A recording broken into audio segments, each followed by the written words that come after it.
పైసా పైసా అన్నాడు గదనే నిన్ను గన్న నాన్న, ఆఖరికి కురిసేది ఆటన సిక్కల ఆనా. పరుగు పరుగు అంటూ తీస్తిరి గదనే పరుగు, పానం పోయినంక మోగేదే డప్పుల దరువు.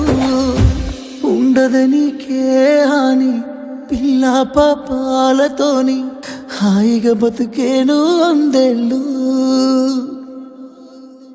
నువ్వు పూలు అల్లుకొని పోతున్నవే అత్తగారింటికి, నే పువ్వులు జల్లుకొని పోతున్ననే కాలే తాటికి.